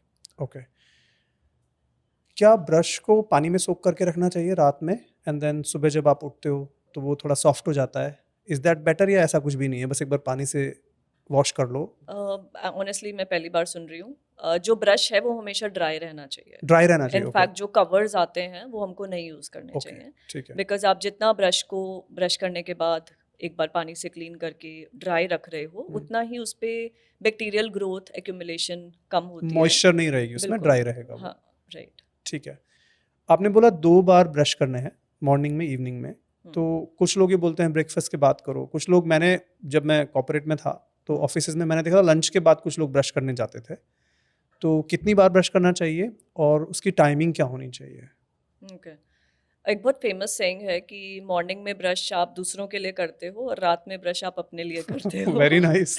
सो इसका आंसर ये है कि रात में ब्रश इसलिए इम्पॉर्टेंट है कि रात में आप 7-8 घंटे के लिए सो रहे हो, जी। और जो हमारे मुंह में बैक्टीरिया हैं उनको एक परफेक्ट एनवायरनमेंट मिल रहा है। हमारे मुंह में सब कुछ है, उनके लिए खाना है, पानी है, परफेक्ट टेम्परेचर है, एवरीथिंग दे आर गेटिंग। और अगर आप साफ करके नहीं सो रहे तो ऑब्वियसली वो ग्रो करेंगे और मॉर्निंग तक आपका मुंह अनफ्रेश होगा। Now coming to your point कि आप मॉर्निंग में किस टाइम करना चाहिए, जी। तो सुबह अगर आप first thing what you're having is water, that is the best thing that you can do. Right. Because सुबह का जो हमारा माइक्रोबायोम होता है वो गुड बैक्टीरिया भी हमारे बहुत सारे होते हैं उसमें। तो अगर आप सुबह उठते ही पानी पी रहे हैं 1 ग्लास 2 ग्लास वट, और उसके 5-10 मिनट बाद अगर आप ब्रश कर रहे हैं, तो that is the perfect routine, because वो गुड बैक्टीरिया आपके स्टमक में जा रहे हैं, वो गट बैक्टीरिया भी बेटर हो रहे हैं उससे। और अगर आप ब्रेकफास्ट के बाद करना चाहते हैं तो आपको कम से कम आधा घंटा रुकना पड़ेगा, बिकॉज होता क्या है कि आपने ब्रेकफास्ट करा, आपने कुछ ना कुछ खाया, या फिर आपने कोई चाय कॉफ़ी या एसिडिक कुछ ड्रिंक लिया, तो हमारे इनामल टेम्परेरीली थोड़ी देर के लिए थोड़ी सी सॉफ्टन होती है। Right. I am talking about a very microscopic level. वो सॉफ्टन्ड एनामल बहुत इजीली इरोड हो सकती है अगर आप तुरंत ब्रशिंग कर रहे हैं तो। ओके। तो बहुत लोग ऐसा कर रहे होते हैं, हमने देखा है, बिकॉज उनको लगता है ब्रेकफास्ट के बाद वो प्याज खाया, कुछ भी खाया, तो मुंह को पूरा फ्रेश करके जाएं, but that does not work in their favour. Okay. आपको कम से कम आधा घंटा रुकना पड़ेगा सो दैट वो एनामल न्यूट्रलाइज होके वापस हार्डन हो, and then you can brush. तो अगर किसी के पास समय नहीं है ब्रेकफास्ट करके, बहुत, मैंने तो लोग को देखा है ब्रेकफास्ट साथ में और भाग रहे हैं ऑफिस के लिए फॉर एग्जांपल, तो क्या सॉल्ट वाटर का जो रिंस आपने बताया था, can we do that instead? That you can do, but I would still prefer कि आप मॉर्निंग ब्रश एक बार जरूर करो करें। And okay. Salt water rinse अगर आपको दिन में कभी भी अनफ्रेश फील हो रहा है, लाइक यू सेड कि लंच के बाद लगता है, कई बार ऑफिस में लोग ब्रश कर रहे होते हैं, सो लंच के बाद that is a very good alternative, and Right. This is what I very frequently recommend अपने पेशेंट्स को भी, कि आप एक बहुत ईजी तरीका मैं इसका बताती हूँ। अब लोग मुझसे पूछते हैं ऑफिस में कहाँ ब्रश जी बिल्कुल, सॉल्ट वाटर सॉल्ट वाटर कहाँ, सॉल्ट और कहाँ हाँ, तो वाटर? जैसे आप अपना लंच का बैग कैरी करते हो, एक छोटी सी बॉटल 200 ml की, उसमें आपने नमक घोल के अपने साथ कैरी कर लिया, and this is I am talking about when you feel कि आपका मुंह बहुत अनफ्रेश रहता है. ऑल्दो इसके लिए आपको एक बार चेक कराना चाहिए कि why this is happening, but sometimes कुछ लोगों की टेंडेंसी होती है. जी. तो आप उस पानी की बॉटल में नमक कैरी करके अपने साथ लेके जा सकते हो, और जब भी आपने लंच करा एक सिप पानी का लिया, एंड वो कंसनट्रेटेड थोड़ा सॉल्ट होना चाहिए उसमें, गुड अमाउंट ऑफ सॉल्ट. नमकीन जिससे टेस्ट आ जाए. एग्जैक्टली. तो वो आधा 1 मिनट अगेन आपने उसको मुंह में रखा एंड रिंस करके स्पिट कर दिया. बहुत बढ़िया, बहुत सुंदर. आई थिंक ब्रशिंग रिलेटेड मेरे सारे क्वेश्चंस क्लियर हो गए हैं. टूथपेस्ट पे आते हैं अभी. बहुत सारी मार्केटिंग है टूथपेस्ट पे. टूथपेस्ट में नमक होना चाहिए, ये होना चाहिए, वो होना चाहिए. क्या होना चाहिए और क्या नहीं होना चाहिए? टूथपेस्ट कौन सा यूज़ करना चाहिए? और एक और उससे रिलेटेड क्वेश्चन मेरा ये था कि जब हम ब्रश कर लेते हैं, टूथपेस्ट से ब्रश कर लिया हमने, क्या वो तुरंत रिंस कर देना चाहिए या उसको 1-2 मिनट 3 मिनट के लिए छोड़ना चाहिए? ये भी मैंने कहीं सुना है, तो मुझे इस पे थोड़ी आप क्लैरिटी दीजिए प्लीज़. ओके, तो इसको ना बहुत सिंपल रखते हैं. तो अभी रिसेंट कुछ स्टडीज़ में फ्लोराइड को नानो हाइड्रोक्सी एपिटाइट ने रिप्लेस किया है. आई डोंट नो आपने सुना नहीं है या सुना नहीं. मैंने. तो फ्लोराइड पहले सिर्फ फ्लोराइड ही हम सुनते थे. फ्लोराइड पे बहुत कम से कम 50 साल से स्टडीज़ हो रही हैं, एंड बहुत सारी स्टडीज़ की कैंसर कॉज करता है, ये वो करता है. ऑनेस्टली आजकल जो नानो हाइड्रोक्सी एपिटाइट वाले टूथपेस्ट आ रहे हैं, they are showing very good results. तो उसमें 2-3 का मैं नाम आपको मेंशन कर सकती हूँ so that it's easier for people. एक क्लॉकवर्क कंपनी ने बहुत अच्छा निकाला है, एक फैंग ने निकाला है, एक डेंटे वन करके कंपनी है, उन्होंने अच्छा निकाला है. एंड दे हैव जो बच्चों के लिए हैं वो भी उन्होंने अपनी कंपनी में निकाले हैं. सो दे आर गुड टूथपेस्ट. नानो हाइड्रोक्सी एपिटाइट होता क्या है कि ये डायरेक्ट रिप्लेसमेंट है आपके एनामल स्ट्रक्चर का. जो Okay. हमारी एनामल है वो हम्म. छोटे छोटे हाइड्रोक्सी एपिटाइट से ही बनी होती है, उसके क्रिस्टल्स से बनी होती है. तो ये नैनो वर्ड है उसका एक बहुत मिनिएचर फॉर्म, और वो उसको रिपेयर और रीजनरेट करने में हेल्प करती है एनामल को. एनामल को. Okay fine. सो ये न्यू चीज़ है, एंड बहुत सारी ब्रांड्स आजकल इसके टूथपेस्ट निकाल रहे हैं. अगर आपके घर में ऑलरेडी जो एग्जिस्टिंग टूथपेस्ट है उसमें 2-3 इंग्रेडिएंट मैं आपको बताऊंगी, अगर वो हैं तो please throw them away today itself. अगर वो SLS वाले हैं तो please throw it away. SLS क्या है? सॉरी. SLS कैंसर कॉजिंग होता है, एंड इसमें this is added basically to create foam. But Okay. आजकल बहुत सारे टूथपेस्ट SLS फ्री भी आ रहे हैं. बट अगेन अगर उसमें ट्राइक्लोसान है तो हमको उसको नहीं यूज़ करना है. ट्राइक्लोसान हमारा वो बढ़ाता है, आपका जो गुड बैक्टीरिया है उसको भी अटैक कर रहा है. It is a kind of antibacterial only. Antibacterial toothpaste हमें नहीं यूज़ करना है. Right. Anti cavity, anti bacterial, ये टूथपेस्ट हमें गुड बैक्टीरिया को किल नहीं करना है, सो हमको नहीं यूज़ करना सो है. SLS और जो आपने सेकंड बताया था ट्राइक्लोसान, वो दोनों एक हैं या अलग अलग हैं? ये अलग अलग है. सो पहली चीज उसमें SLS नहीं होना चाहिए, बिल्कुल. और दूसरा आपने बताया ट्राइक्लोसान नहीं होना चाहिए. ओके हाँ. ठीक है. सो उसका फ्री आजकल बहुत सारे आ रहे हैं. ज़ाइलोटॉल इज़ वन रिप्लेसमेंट जो कि आजकल टूथपेस्ट में ऐड कर रहे हैं. अगर ज़ाइलोटॉल है तो इट इज़ गुड. ओके. वो बेसिकली आपके जो प्लाक कॉजिंग बैक्टीरिया है उनको स्टार्व कर रहा है, राइट. अगर मैं इजी सेंस में बताऊं तो. अगर वो है तो इट इज़ गुड. सो जो क्लॉकवर्क टूथपेस्ट मैंने बताया, it has a combination of both. उसमें नानो हाइड्रोक्सी एपिटाइट भी है और ज़ाइलोटॉल भी. क्लॉकवर्क कंपनी का नाम है या कंपनी टूथपेस्ट का भी नाम है? टूथपेस्ट ही इसी नाम से ही आता है. Clockwork के नाम से. क्लॉकवर्क के नाम से ही महंगा आता है क्या ये टूथपेस्ट? थोड़ा सा. आप फैंग की तरफ जा सकते हैं. Fang is also a good brand, and हमको अपने पेशेंट्स के साथ अच्छे रिजल्ट्स मिले हैं उसमें. Okay. You can go towards fang थोड़ा सा कंपैरेटिवली चीपर है. Hmm. So now coming to your question कि हम ब्रश करने के बाद हमें इमीडिएटली करना चाहिए रिंस या नहीं. अगर आप ये वाले टूथपेस्ट यूज़ कर रहे हैं तो आपको इमीडिएटली रिंस करने की ज़रूरत नहीं है. सिर्फ आप स्पिट करके जो एक्सेस है आप उसको रिमूव करिए. एंड बिकॉज ये जितनी देर आपके मुंह में रहेगा उतना एक हेल्दी एनवायरनमेंट क्रिएट करके रखता है. राइट. बिकॉज ये सारे pH बैलेंस्ड होते हैं. सो ये वो वाली प्रॉब्लम्स नहीं कॉज करेंगे जो पुराने टूथपेस्ट कॉज करते थे. राइट. राइट. सो क्लॉकवर्क आपने बताया, फैंग बताया, एक और आपने कोई? Dante one. Dante one. हाँ, ओके. वो थोड़ा और चीपर ऑल्टरनेटिव है. उसके रिजल्ट्स भी अच्छे हैं. तो तीनों में से कोई भी यूज कर सकते हैं.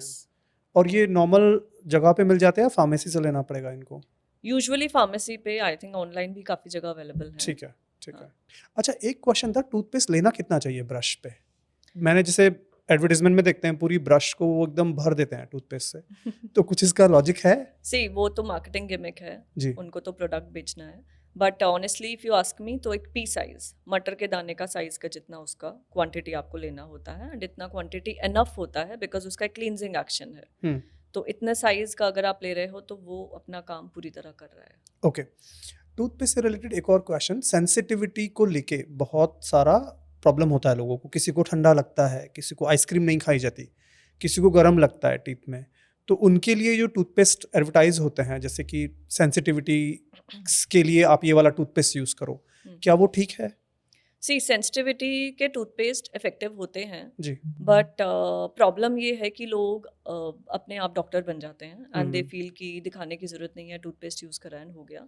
अगर सेंसिटिविटी है तो उसका कोई ना कोई अंडरलाइंग कॉज ज़रूर जी। होगा। अगर सिर्फ ओपन डेंटिनल ट्यूब्यूल्स, मतलब ये डेंटिनल हाइपर सेंसिटिविटी कुछ लोगों में होता है। होता क्या है कि जब हमारी ऊपर वाली लेयर घिस गई एनामल की, जो सबसे ऊपर वाली लेयर है, तो जो सेकेंड लेयर है डेंटिन, वो थोड़ी सी भी अगर एक्सपोज होती है तो वो सेंसिटिविटी का कारण बनती है, बिकॉज उसमें ओपन ट्यूब्यूल्स होते हैं, नर्व एंडिंग्स होती हैं, जिसकी वजह से आप सेंसिटिविटी को परसीव कर पाते हो। तो अगर आपका टूथपेस्ट उन ट्यूब्यूल्स को ब्लॉक कर रहा है और सिर्फ यही कारण था तो वो टूथपेस्ट आपके लिए इफेक्टिव होगा। पर अगर आपके दांत में स्टेनिंग और बहुत गंदगी जमी हुई है तो आप कितना भी महीने उसको यूज कर लो, वो आपको वो रिजल्ट नहीं देगा। आपको पहले एक अच्छे से सफाई करा के उसके बाद वो इफेक्टिव होगा टूथपेस्ट। एंड सेकेंडली, अगर सेंसिटिविटी, कैविटी या कोई और गम प्रॉब्लम की वजह से है तो उसको ये टूथपेस्ट ठीक नहीं कर पाएगा। राइट, सो पहले अंडरलाइन कॉज, अगर ज़्यादा सेंसिटिविटी है और रेगुलर है तो उसको ढूंढें हम, एंड देन डॉक्टर से ही पूछें कि फिर इसके लिए क्या टूथपेस्ट हमें यूज़ करना चाहिए और उसका पहले ट्रीटमेंट करा लें। ट्रू। ओके, फ्लॉसिंग पे आते हैं। फ्लॉसिंग इम्पॉर्टेंट है कि नहीं है, किसको करनी चाहिए, हर किसी को करनी चाहिए कि नहीं करनी चाहिए, और कई बार फ्लॉसिंग से ब्लीडिंग भी हो जाती है क्योंकि आप टीथ और गम के बीच में फ्लॉस को डाल रहे हैं। बहुत लोग तो कर ही नहीं पाते हैं ये, तो कितना इम्पोर्टेंट है फ्लॉसिंग? ओके, सी फ्लॉसिंग, जिस तरह का डाइट आजकल हमारा है, हम प्रोसेस्ड और पैक्ड फूड अगेन काफ़ी लेते हैं, तो फ्लॉसिंग एक बहुत ही इंटीग्रल पार्ट बन गया है आजकल हमारी ओरल हाइजीन मेंटेन करने का। क्योंकि जो दांत और दो दांतों के बीच में बहुत ऐसी स्पेसेस हैं, क्लोज स्पेसेस हैं, जो कि आपके ब्रश के थ्रू रीच नहीं हो सकती, उन एरियाज को क्लीन करने के लिए यू नीड अ फ्लॉस। जी। बट यहाँ पर एक कैच है कि फ्लॉसिंग की जो टेक्निक है वो सीखना बहुत इम्पोर्टेंट है। अगर आप उसको टेक्निक ढंग से यूज़ नहीं कर रहे हैं तो वो जो ब्लीडिंग गम्स एंड ऑल, वो आपने प्रॉब्लम्स बोली, sometimes you might and up injuring your gums. Right, that is a drawback here. तो टेक्निक अच्छे से सीखना और उसको ढंग से करना इम्पॉर्टेंट है। और once in a day, usually रात को आपने खाना खा लिया और ब्रशिंग से जस्ट पहले आप फ्लॉस करो, सो दैट फ्लॉस से फ्लॉसिंग पहले करो, ब्रशिंग बाद में करो। यस, बिकॉज फ्लॉस से जो भी निकला, फिर your brush will take care of जो भी बाहर आपका लूज डेब्रिस पार्टिकल्स निकला है, and then you can brush it off. Right. But अगर आपको फ्लॉसिंग के बाद ब्लीडिंग हो रही है जी। एंड ये रेगुलरली हो रही है, 2-3 दिन की ब्लीडिंग तो समझ आती है, हो सकता है आपने गम्स इंजर करे हो, वो 2-3 दिन में हील हो गया। बट अगर वो रेगुलर हो रही है एंड 2 वीक्स तक वो हील नहीं हो रही, that means there is something else. Bleeding हो रही है इसका मतलब ये नहीं कि आपको फ्लॉसिंग बंद कर देना है, इसका मतलब ये कि कुछ और प्रॉब्लम है जिसके लिए you need to get a checkup done and get that corrected and then continue with your flossing. Okay, आपने बोला कि सही टेक्निक होनी चाहिए, तो क्या है वो सही टेक्निक, बता सकते हैं? सही टेक्निक ये है कि हमें जब फ्लॉस करना है तो हमको बहुत डेप्थ में नीचे तक गम्स को इंजर करके नहीं जाना है। आजकल हैंडल्स के साथ आते हैं right, floss, and I would advise कि आप वो यूज़ करो, बिकॉज हैंडल्स के साथ it is easier for you to get the grip. Right, क्योंकि थ्रेड वाला जो फ्लॉस है उसमें आप दोनों फिंगर्स पे उसको अटैच करके जब आप यूज़ करते हो तो कभी कभी आपकी एसेसिबिलिटी बहुत अच्छे से नहीं बन पाती, और उसमें क्या होता है कि अगर फ्लॉस आपका बहुत अंदर इम्पिंज कर गया तो फिर आपका गम्स इंजर हो सकता है। सो बहुत जेंटल करना होता है उसको भी, और यहाँ पे भी पेशेंस की होती है। So you have to very patient when you do it. क्योंकि जो पीछे वाले दांत है ना, हमारे पीछे वाले जो गम्स है, वहां तक पहुंचना तो बहुत मुश्किल है। मतलब तो जब मैं यूज करता हूँ, मैं थ्रेड वाला ही यूज करता हूँ, फिंगर वाला ही, क्योंकि वो एक सॉफ्ट वाला जो मैं पिछले 6-7 साल से यूज कर रहा हूँ वही चल रहा है, वो बहुत सॉफ्ट है, तो वो वहां तक पहुंचने में एक बार तकलीफ तो होती है, लेकिन शायद मुझे आदत में आ गया है। राइट, तो आई वुड एडवाइस कि हैंडल वाला फ्लॉस आप ट्राई कर सकते हो, very very easy to use. जैसे आप दोनों हाथ में लगा के पीछे तक जाना वो जी। इतना पॉसिबल नहीं है, आपको मुंह भी बहुत बड़ा खोलना पड़ेगा, वो हैंडल के साथ बहुत इजी हो जाता है, okay. The access is very easily created. और हर किसी को करना चाहिए फ्लॉस के, या फिर मतलब बच्चों में तो एडवाइजेबल नहीं होता है, बच्चों में कितनी एज तक? नेचुरली स्पेसेस होती हैं, एटलीस्ट 14 ईयर्स तक तो हमने देखा है कि ज़रूरत नहीं होती है, ओके। बल्कि 14 से 16 ईयर्स तक depending on the diet, and क्योंकि ये ट्रांजिशन वाले फेज़ के जस्ट बाद इट इज़ सीन कि नेचुरली जो हमारे दांतों के बीच में स्पेसेस हैं बहुत टाइट कॉन्टैक्ट्स होते हैं बच्चों में। एक एज के बाद जैसे जैसे बोन ग्रोथ हमारी बढ़ती है, एक एज के बाद तब वो टाइट कॉन्टैक्ट्स हल्का सा गम्स जहाँ पे रिसेस हुए तब स्टार्ट होता है, so after that you can start flossing. ठीक है। मैं ना बच्चों से रिलेटेड एक और पूछना भूल गया था, ब्रशिंग का, कि किस एज से ब्रशिंग उनकी चालू होनी चाहिए, ऐसा कुछ है? सी अगर आप आइडियल की बात करें तो जब आपको मुंह में पहला दांत नजर आ गया तभी आपको बच्चे को ब्रश पकड़ा देना ओह रियली? चाहिए। अच्छा, ओके, बहुत जल्दी। दैट मीन्स जो 6 से 8 महीने का बच्चा है उसको आपने खेलने के लिए ब्रश पकड़ा दिया, एंड वो कहीं ना कहीं अपने मुंह में, because child also becomes familiar with that. But under supervision, right? क्योंकि वो हर्ट भी कर सकता है। बहुत छोटे छोटे फिंगर ब्रशेस भी आते हैं अच्छा। बच्चों के, जिससे वो चाह के भी हर्ट नहीं कर सकता। ओके, और अदरवाइज जब थोड़ा सा बड़ा बच्चा है, 2-3 साल का हुआ, तो वो बहुत छोटे हेड्स वाले उनके ब्रशेस आते हैं, वो यूज़ करे जा सकते हैं। But the earlier the better, जितना Right. जल्दी वो बच्चा फेमिलियर हो जाएगा उस ब्रश से, उतना ही ज़्यादा वो आई थिंक एक इंसाइट मिल जाती है उसको कि अच्छा ये कुछ है and this has to be used, because वो हैबिट फॉर्मिंग वाली चीज़ है। अगर आपने शुरू से हैबिट डाल दी तो वो एक लाइफ लॉन्ग हैबिट है, और ऐसी हैबिट है कि it will work for you for ever. Right, right, right, right. ठीक है, आई थिंक मैंने कवर कर लिए सारे क्वेश्चंस अराउंड हमारी ओरल हाइजीन के लिए। कुछ कुछ और मैंने छोड़ा है क्या? आपको लगता है कि कुछ और चीज़ें भी ध्यान रखनी चाहिए? एक बहुत कॉमनली हमसे लोग पूछते हैं चारकोल टूथपेस्ट का, या अच्छा। फिर चारकोल वाले टीथ वाइटनिंग्स ओके, आजकल यस। पाउडर्स आते हैं जो कि होम यूज़ के लिए होते हैं। So I want to tell you here कि प्लीज़ डोंट यूज़ देम, अच्छा। वो बहुत ज़्यादा अब्रेसिव होते हैं, hmm. And like I said जो हमारी इनामल की लेयर होती है, आउटर मोस्ट लेयर, वो सबसे ज़्यादा जिसे बोलते हैं ना कि प्रेशियस चीज़ है हमारे लिए, बिकॉज वो एक बार लूज़ हो गई तो वो लूज़ हो गई, वो रिप्लेनिश नहीं हो रही। वो मामूली सी रिपेयर ज़रूर हो सकती है, बट वो 100% रिपेयर नहीं हो सकती। So please take care of that, उसको हमको घिसना नहीं है। और चारकोल वाला अगर आपके घर में टूथपेस्ट है या पाउडर है तो please throw it away. Right. वो वाइटनिंग नहीं करेगा, वो सिर्फ दांत घिसेगा। ओके, ओके, ठीक है। अब ना कुछ वैसे नॉर्मल क्वेश्चंस हैं मेरे डॉक्टर दिव्या, जैसे कि पहला क्वेश्चन मेरा इस पे है अल्सर्स पे। बहुत लोग को मुंह में अल्सर, छाले हो जाते हैं और बहुत फ्रीक्वेंटली होते हैं, तो क्या रीजंस हैं उसके? ओरल हाइजीन की वजह से है, या और उसकी कुछ गट रिलेटेड प्रॉब्लम्स हैं, और उनको कैसे हम लोग इफेक्टिवली दूर कर सकते हैं?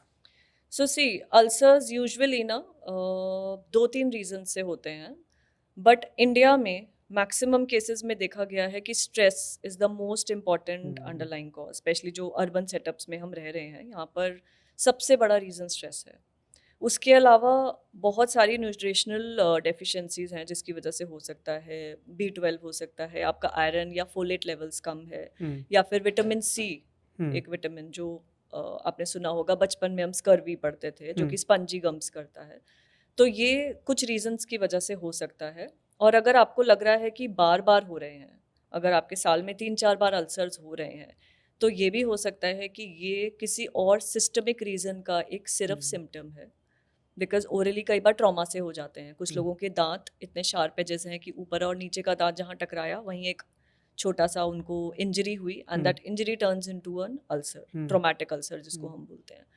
तो बट अगर वो बहुत फ्रीक्वेंटली हो रहे हैं, रिपीटेडली हो रहे हैं, then you should see a physician also. And usually अगर आप ट्रीटमेंट पे आएँ तो मैक्सिमम अल्सर 7 to 14 डेज में अपने आप डिसअपेयर हो जाएगा। आपको ज़्यादा से ज़्यादा सिम्टम रिलीव करने के लिए कोई एक ऑइंटमेंट, डोलोजेल हो गया, या फिर बहुत ज़्यादा अगर हो रहा है तो कोई स्टेरॉइडल ऑइंटमेंट आपने लगा लिया, यूजुअली उससे वो रिजॉल्व हो जाता है। पर अगर उससे रिजॉल्व नहीं हो रहा है and it is extending beyond 2 weeks, then you need to see a doctor. And इसमें एक बहुत अच्छा एक मैं आपको तरीका बताती हूँ अल्सर को क्योर करने का, आप ट्राई करके देखेंगे। इनफैक्ट आई वांट टू से जो भी लोग ये पॉडकास्ट सुन रहे हैं उनके लिए बहुत इफेक्टिव होगा ये। आप थोड़े से पानी में इतना कंसनट्रेटेड नमक ऐड करिए कि अब नमक और ऐड नहीं हो रहा, उसको फुल कंसनट्रेशन के साथ ऐड करिए, एंड उस पानी से एक 3-4 मिनट अपने मुंह में रख के अच्छे से उसको रिंस करके स्पिट करिए. Try doing this for few days and you will see wonderful results. Because होता क्या है कि जो कंसनट्रेटेड फॉर्म में हमारा सॉल्ट होता है ना, तो वो हमारे अल्सर की जो इन्फ्लेमेशन है और अगर कोई बैक्टीरियल ग्रोथ उसके आसपास हो रखी है उसको टोटली क्योर करता है. Okay. ऑस्मोसिस की वजह से वो सारा बैक्टीरिया सारी इन्फ्लेमेशन को कर्ब कर देता है and that ulcer takes less than 3-4 days to heal. Try करिएगा आप. तो बहुत सारे रीजंस हो सकते हैं, केवल ओरल हाइजीन की वजह से ऐसा नहीं कि केवल उसी की वजह से अल्सर्स हो रहे हैं. बिल्कुल. तो अंडरलाइन कुछ ना कुछ है, उसको हमें ट्रीट करना है. True. अच्छा, विटामिन्स की जो बात है हम लोग करते हैं बाकी सारे ऑर्गन्स के लिए. हम्म. जैसे बोन्स के लिए हम बोलते हैं कि विटामिन डी है, B12 है, आइज के लिए भी बोलते हैं. तो मुंह के लिए कौन से विटामिन ज़रूरी हैं ओरल हेल्थ के लिए, और क्या वो हम नेचुरल फूड से ले सकते हैं या उसके लिए भी हमें सप्लीमेंट्स के लिए जाना पड़ेगा? बहुत इंपॉर्टेंट और अच्छा क्वेश्चन पूछा आपने. विटामिन्स हम अपने मुंह को तो बेचारे को इतना सौतेला व्यवहार करते हैं कि हम पूछते ही नहीं है. ये सोचते भी नहीं क्वेश्चन है. कोई पूछता ही नहीं है हाँ, हमसे. मैं पूछ रहा हूँ इसलिए. सो दिस इज वेरी इंपॉर्टेंट. इसमें 3-4 विटामिन्स मैं आपको बताऊंगी जी. जो आप सरप्राइज होंगे सुन के कि ये भी इंपॉर्टेंट हो सकते हैं. जी. उसमें एक तो आपका हो गया मैग्नीशियम. ओके. मैग्नीशियम बहुत इम्पॉर्टेंट होता है बिकॉज वो आपका माउथ, आपके दांत जो भी कैल्शियम और बाकी के आयंस लीच आउट कर रहे हैं उसको वापस रिप्लेस और रिप्लेनिश करने में हेल्प करेगा. Okay. Another is zinc.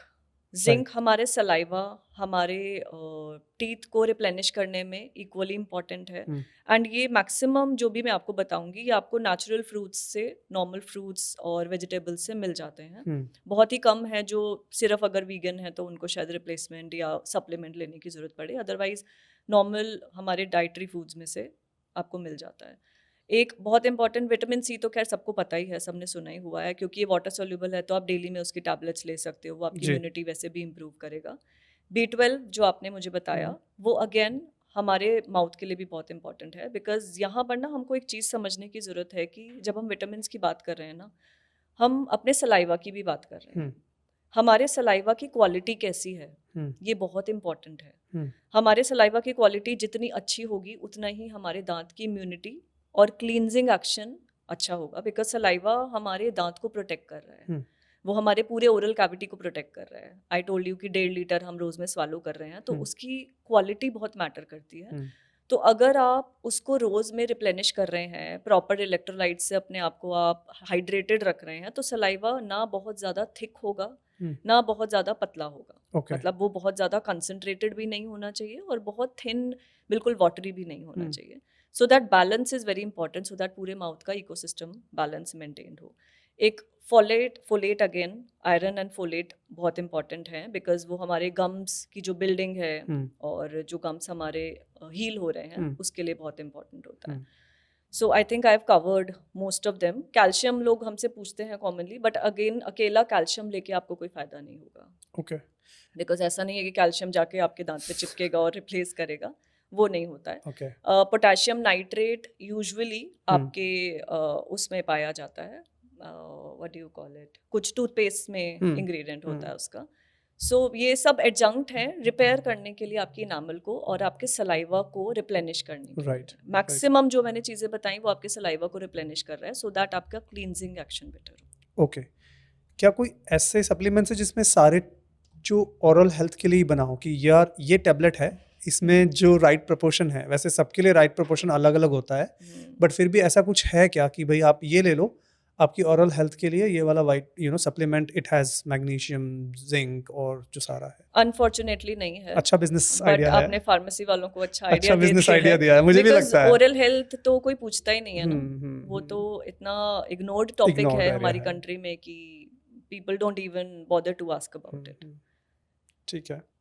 Gum bleeding, क्या वो किसी डेफिशिएंसी की वजह से होता है या जेनेटिक है या फिर क्यों होता है? किसी किसी को गम ब्लीडिंग होता है.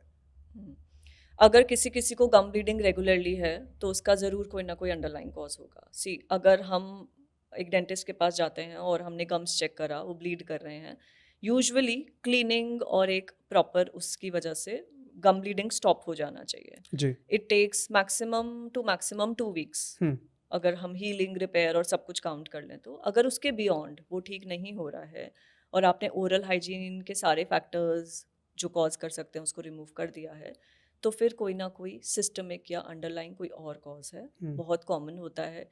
मैक्सिमम बच्चियां जो हमारे पास आती हैं, मैं आपको बहुत एक इंटरेस्टिंग बात बताती हूँ, हमारे पास मैक्सिमम जो 15 से 35 साल की लेडीज़ आती हैं, अगर मुझे कभी भी उनमें ब्लीडिंग गम नज़र आती है, I always ask this question कि आपका पीसीओडी या पीसीओएस रिलेटेड कोई प्रॉब्लम तो नहीं है। पहले मैं अगर उनसे पूछूँ कि कोई मेडिकल हिस्ट्री है तो वो नहीं बताएंगे, बिकॉज उनको लगता है ये डेंटिस्ट को क्या पड़ी है, मेरे को पीसीओडी पीसीओएस है तो why she so concern. But when I specifically ask them and it comes out to be positive, they tell me कि हाँ हमको ये प्रॉब्लम है, and then they are surprised कि आपको कैसे पता, you know. I am not blaming them, but मुझे लगता है कि इग्नोरेंस है बहुत इस फील्ड में। And when I tell them कि आपका ये चीज़ इस वजह से हो रहा है, आपका हॉर्मोन्स गड़बड़ा रहा है तो आपका गम इन्फ्लेम हो रहा है, जहाँ आपका ईस्ट्रोजन प्रोजेस्टेरोन का लेवल ऊपर नीचे हुआ, बिकॉज फीमेल बॉडी तो हॉर्मोन्स के लिए इतनी वल्नरेबल होती है कि गम्स तो बहुत सेंसिटिव एक पार्ट होते हैं उसका, तो थोड़े से हार्मोन डिस्टर्ब होने से ही, थोड़ा सा स्ट्रेस होने से ही आपको प्रॉब्लम हो सकती है। और बाकी मुंह में इतनी सफाई अच्छे से रखी हुई है पर ब्लीडिंग गम्स फिर भी हो रहे हैं, तो मैक्सिमम विमेन में stress and hormonal imbalance is the main cause for bleeding gums. आपने सुना होगा प्रेगनेंसी में बहुत होता है, बहुत कॉमन होता है। आज तक इतने टाइम में कभी कोई प्रॉब्लम नहीं हुई, बट प्रेगनेंसी होते ही अचानक से हमको गम्स की प्रॉब्लम स्टार्ट हुई, या कोई प्रॉब्लम जो इतने टाइम से लेटेंट थी, कभी उसका कोई सिम्टम नहीं आया, अचानक से उसका सिम्टम आ गया। All this is happening because hormone and the whole body is connected. right. Okay. और इसको क्योर किया जा सकता है गम ब्लीडिंग अगर है तो? अगर हमारा वो रीज़न ओरल किसी फैक्टर से रिलेटेड है, अगर वो हाइजीन लैकिंग की वजह से कोई रीज़न है, तो उसको हम क्लीन कर सकते हैं। बट कभी कभी ये सिर्फ एक सिम्टम है, ये एक सिर्फ वार्निंग सिग्नल है, अलार्म बज रहा है, आपको अलार्म पकड़ना है कि किस वजह से बज रहा है, एंड अंडरलाइन कॉज को आपको ट्रीट करना है। ठीक है, ओके। विजडम टूथ में बहुत लोग को पेन होता है और लोग समझते हैं कि यार अगर इसमें दर्द हो रहा है तो ये निकलवाना ही पड़ेगा, और दांत निकलवाना मेरे हिसाब से तो मुझे तो बहुत ही डेंजरस लगता है वो। क्यों होता है, क्या निकलवाना चाहिए, कैसे इसको असेस करें? विजडम टीथ के लिए ना मैं आपको एक बहुत इंटरेस्टिंग बात बताती हूँ। बहुत लोग मुझे आके पूछते हैं कि हमारे टाइम में, पेरेंट्स पूछते हैं बच्चों के लिए कि हमारे टाइम में तो हमें कभी नहीं हुआ, हमारे पेरेंट्स दादा परदादा में तो हमने सुना ही नहीं, आजकल के दांतों का दर्द इतना क्यों हो रहा है? तो इसका ना एक बहुत ही एवोल्यूशन के हिसाब से एक रीज़न है कि हमारे एवोल्यूशन के साथ साथ हमारे जॉ साइजेस डिक्रीज हो रहे हैं। पहले बड़े थे और अब कम हो रहे हैं। एग्जैक्टली, क्योंकि पहले अगर हम 100-200 साल पहले की भी बात करते हैं ना, तो उस टाइम पे जो हम खाना चबाते थे वो मोर और लेस हार्ड और रॉ खाना होता था जी। और उसको खाना चबाने में हमको मेहनत लगती थी। तो बिकॉज ऑफ दोज स्टिमुलेशन, वो जो फोर्सेस होती थी उसकी वजह से हमारे जॉ का साइज़ बड़ा होता था, और हमारे साइज़ बड़ा होने की वजह से उसमें दांतों को अरेंज करने के लिए ज़्यादा जगह होती थी। बट आज की डेट में पिछले 200 साल में हमारी डाइटरी हैबिट्स में बहुत बड़ा शिफ्ट आया है। आज की डेट में हम सॉफ्ट फूड ले रहे हैं, प्रोसेस्ड है, मैक्सिमम फूड पैक्ड है, तो उसको खाना और चबाना बहुत इजी है। छोटे छोटे बच्चों को भी हम हार्ड कुछ नहीं देते चबाने के लिए, इनफैक्ट और टुकड़ों में छोटा छोटा तोड़ के और दे देते हैं। सो जो मैस्टिकेटरी फोर्सेस हैं, खाना को चबाने की जो फोर्सेस होती हैं, वो हमारे जॉज को उतना स्टिमुलेट नहीं करती हैं, जॉ का साइजेस रिड्यूस हो रहे हैं। तो दांत का नंबर तो उतना ही है, 32 दांत पहले भी थे 200 साल पहले, 32 दांत ही अभी भी हैं। तो वो जो अकल दाढ़ आती है उसको जगह मिलती नहीं आने की, तो वो आड़ी तिरछी कहीं निकलती है, and that causes a problem. So now coming to हर बार उसको निकलवाने की ज़रूरत है कि नहीं, तो नहीं है। ओके। अमेरिकन डेंटल एसोसिएशन ने बहुत क्लियरली इस चीज़ को मेंशन किया है कि 2 ही कंडीशंस में आपको वो निकलवाना है। अगर वो दांत इन्फेक्टेड है, इन्फेक्टेड में आपका सिस्ट और ट्यूमर या उससे रिलेटेड कोई पैथोलॉजी अगर है तो। दूसरा, अगर वो दांत आपका एडजेसेंट दांत को बॉदर कर रहा है, ऐसे पैसेज बना हुआ है कि वहाँ खाना फंस रहा है, या फिर किसी भी रीज़न से आपका एडजेसेंट दांत अगर इफेक्ट हो रहा है, सिर्फ और सिर्फ उस कंडीशन में आपको उसको निकलवाने की ज़रूरत है। अदरवाइज दांत आने के टाइम पे एक नेचुरल पेन होता है, बिकॉज नर्व कंप्रेस हो रही होती है, हमारी एल्वियोलर नर्व यहाँ से आकर हमारे नीचे के सारे दांतों को सप्लाई कर रही होती है, तो वो नर्व कई बार कंप्रेस होती है, तो एक नेचुरल दांत जैसे दांत आने वाला पेन होता है वो होता है। अगर वो आपको हो रहा है तो ऐसा नहीं है कि आपको दांत हर बार निकलवाना ही है, you need to get an assessment for that, and maximum cases में निकलवाने की जरूरत नहीं पड़ती। राइट। एक stupid question again, wisdom teeth को लेके, क्या वास्तव में ही वो टीथ विजडम से रिलेटेड है? सो ये स्टूपिड नहीं है एक्चुअली। Okay. बहुत लोग पूछते हैं जी जी। कि विजडम क्यों बोलते हैं, वैसा तो नहीं कि गया ऐसा नहीं है। हाँ it's just the name because वो जो एज होती है जिसमें जी। ये इरप्ट होता है, यूजुअली 18 से 35 इयर्स के बीच में आजकल आता है। आजकल तो 40 लोगों के भी आ रहा है, क्योंकि मे भी हमारा विजडम बहुत लेट आ रहा है आजकल हमें। आ ही नहीं रहा है बहुत लोगों को तो। तो विजडम जिस एज में आ रहा जी। होता है उस एज में ये दांत इरप्ट होता है, इसलिए द कोरिलेशन हो गया एक तरह का। एग्जैक्टली। Okay. तो ऐसा नहीं है कि विजडम से कोई कोई रिलेशन है रिलेशन है। इसका। कुछ मिथ्स हैं, उनको ब्रेक डाउन करने की कोशिश करेंगे ओरल हेल्थ को लेके, ठीक है? बिल्कुल। पहला है बैड ब्रेथ जो है वो क्या हमारे स्टमक की प्रॉब्लम की वजह से होती है या इसका कोई और रीजन होता है? सी 90% केसेस में बैड ब्रेथ हमारा कोई ना कोई ओरल रीजन होता है। जी। हमारा कोई दांत सड़ रहा है, कोई गम्स की प्रॉब्लम है, या फिर डायबिटिक पेशेंट्स में सलाइवा में इतना शुगर है कि कॉन्स्टेंटली एसिडिक मुंह में एनवायरनमेंट है, तो बैड ब्रेथ है। कोई ना कोई ओरल रीजन होता है एंड यूजुअली उसको ठीक करने से वो प्रॉब्लम ठीक हो जाती है। आप अपने टंग नहीं क्लीन कर रहे हैं, टंग पे बायोफिल्म बना हुआ है। और सिर्फ 10-15% केसेस में ये गैस्ट्रिक इशू से रिलेटेड हो सकता है, जिसमें कि मोस्ट कॉमनली GERD जो गैस्ट्रिक रिफ्लक्स वाला प्रॉब्लम होता है उससे रिलेटेड होता है। Otherwise it is not related much to the stomach. Yes. ऐसा नहीं है कि और गट से अगर कुछ हो रहा है। आपको ओरली हमें कोई सिम्टम नहीं नजर आता है तो usually we refer you to to a a gastro. Okay, gastroenterologist. ठीक है। आई थिंक ये आंसर हो चुका है, बट फिर भी पूछ लेता हूँ वापस से कि ब्रश को 12 महीने तक, 12 मंथ्स तक क्या चेंज नहीं करना चाहिए? 6 मंथ्स में आपको चेंज करना चाहिए। जी। 12 months is too long a time. Okay. Tongue cleaning पे ना हमने कुछ डिस्कस नहीं करा। मेरे इसमें मिथ वाले क्वेश्चंस में एक था कि टंग क्लीनिंग क्यों जरूरी है, क्या वो ब्रेथ को फ्रेश करने के लिए है या फिर और भी कुछ रीजंस हैं उसके? सी हमारा जो टंग है ना वो एक परफेक्ट बेड है हमारे बैक्टीरिया के लिए। जैसे मैंने बोला मुंह में तो परफेक्ट एनवायरनमेंट है, वो पार्टी कर रहे हैं आराम से वहां पर। तो जो टंग है वहां तो उनको बहुत अच्छे से, बिकॉज हमारे टंग में माइक्रोस्कोपिकली बहुत छोटे छोटे एलिवेशंस और डिप्रेशंस होते हैं जहाँ के वो आराम से जाके अपना रह मस्ती सकते मार हैं, सो सकते सकते हैं। हैं। सो टंग अगर हम स्क्रैप नहीं कर रहे हैं तो टंग पे एक बहुत थिक बायोफिल्म जम जाती है। जैसे दांतों की परत तो आपको नजर आ रही है, उस पे हार्ड टार्टर या कैलकुलस जिसको हम बोलते हैं वो डिपॉजिट होता है, बट टंग की जो बायोफिल्म होती है उसमें इंटरेस्टिंग होगा आपके लिए जानना कि 700 से ज़्यादा डिफरेंट स्पीशीज ऑफ बैक्टीरिया सिर्फ हमारे मुंह में रहते हैं। ओह माय गॉड। और मैक्सिमम उसमें से टंग पे होते हैं।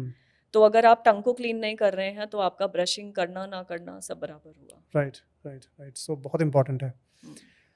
Lemon plus baking soda, please अगर नहीं। नहीं मैंने कहीं सुना है कि दांत को सफा वाइट करने के लिए यूज करते हैं। हाँ, सो लेमन बहुत एसिडिक है, जी।